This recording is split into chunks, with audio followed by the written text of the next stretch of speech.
action. Hello, my name is JW, and welcome to Crash Course World History. Today we'll be talking about the effects of Portugal. Dwight, go stop. Effects of Portugal on Brazil. Yeah. I remember when I lost my mind.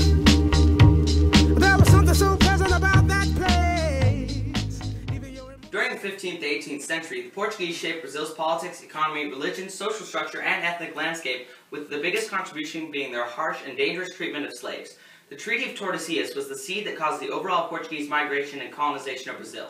Eventually, the ruthless concept of slavery within Brazil will become an established fruit of the Treaty of Portugal and overseas exploration.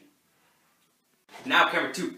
Pedro Álvares Cabral, a Portuguese explorer, landed in Brazil in 1500. After 32 years, another explorer, Martim Afonso de Sousa, decided to establish a settlement. He created a bureaucratic structure and an imperial system. People were rearranged in a political structure that limited some and empowered others. Nobles held land and held the power of commercial development. In 1549, the new capital of Salvador was also made. Yeah. Mr. Henley, don't you mean the Treaty of Tortillas? Oh, younger me, you're so naive. It's the Treaty of Tordesillas. But I thought it was the Treaty of Tortillas, like the Mexican food. I really should have taken Spanish in high school. While a political hierarchy was being formed, a massive economy based off of huge plantations to mass-produce crops was being created. The more plantations there were, the more demand there was for slaves, and in the 17th century, 7,000 slaves a year were imported, and at the very end of the century, slaves made up about half the population. Slaves were used almost like beasts of labor, and were just as plentiful as them. Sugar was grown and gold was mined by the slaves. Speaking of slaves, where is Peter? She's my nifty Find My Slave app here. Just zap him real quick. There you go. Oh! Master! Ow, so painful! Pretty sweet. Pretty sweet. So painful! No more tobacco! Dude, just keep farming, man. Make me good money. Alright. You need chip? Yeah, dude. Sweet. Hand me that. So, Hand me that. So painful. Fool, just give it. Okay. Put that. Down, son. Master, so painful! Fool. Ah! God dang. Alright. That's that. Portugal, just like Spain, wanted to travel to Brazil to spread the gospel that they had. And just like Spain, Portugal did it with exaggerated and violent force. While Jesuit missionaries supported the established schools and churches, there was little tolerance for any other religions. Any native that was found to resist authority and resist Christianity would not have a good time, to say the least. In a way, it could be said that the natives were treated as if they were enslaved by the Portuguese and by Christianity.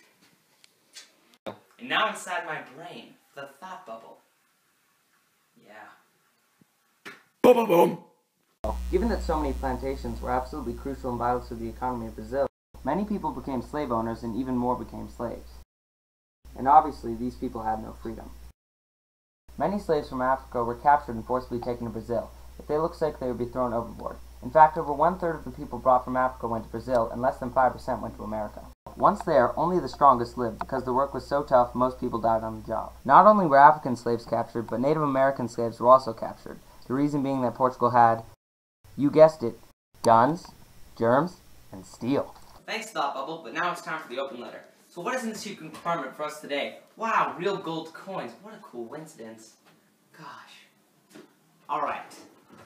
The colonization of Brazil had a huge emphasis on the search for gold. And this letter of this week goes out to Mr. Cabral.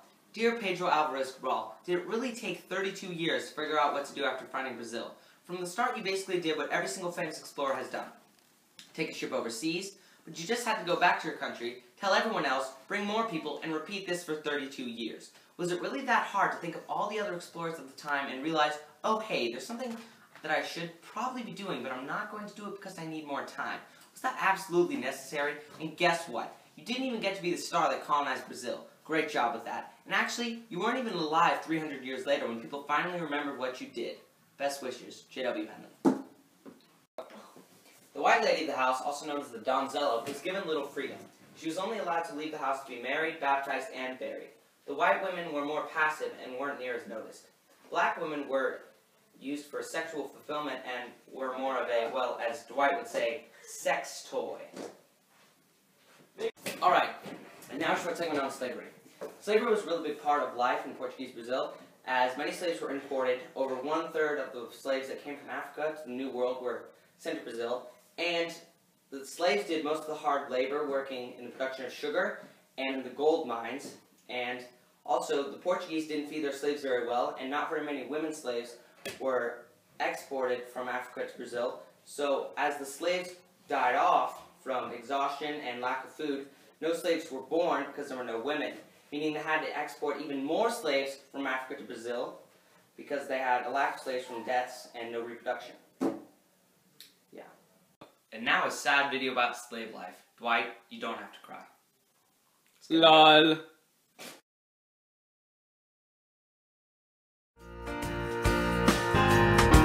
You're faking a smile with the coffee to go. You tell me your life's been way offline. You fall to pieces every time, and I don't need no carrying on. 'Cause you had a bad day, you're taking one down. You sing a sad song just to turn it around. You say you don't know, you tell me don't lie. You work on a smile and you go for a ride. You had a bad day, the camera don't lie. You're coming back down and you really don't mind. You had a bad day. You had a bad day.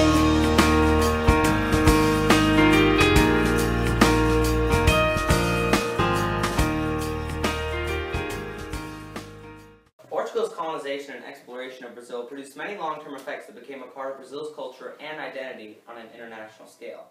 Thanks to Portugal, gold and slaves became highly in demand, and socially there were many that were unbelievably disrespected from birth. Furthermore, there were plenty of rich people who did not have to suffer for their mistakes as much as the poor did, whippings and corporal punishment by slave owners. Christianity in Brazil dominated for quite some time, primarily because of how it popularized Portugal made it.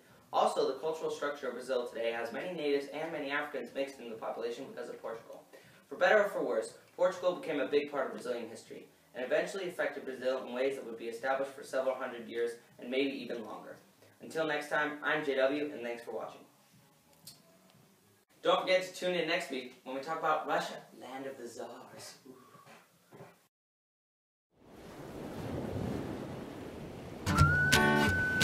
I gotta find my way back to summer paradise. Sean Paul Simple Plan. My heart is sinking as I'm lifting up above the clouds away from you. Alright, and now we're short summing up. Shut up. Go. Go? No, you gotta say one! I told you to say, oh action. my god. I just like that was bad. Just stop. Stop. Wait. Okay. Wait. So should I say like political or Gangnam Style? Or should be funny. 3, 2, 1, go. Wait now. The more plantations there were for slaves, the more. Dang it! I can't read. I was. Can I keep going? Yes. All right. All right, man. I don't know if it's you.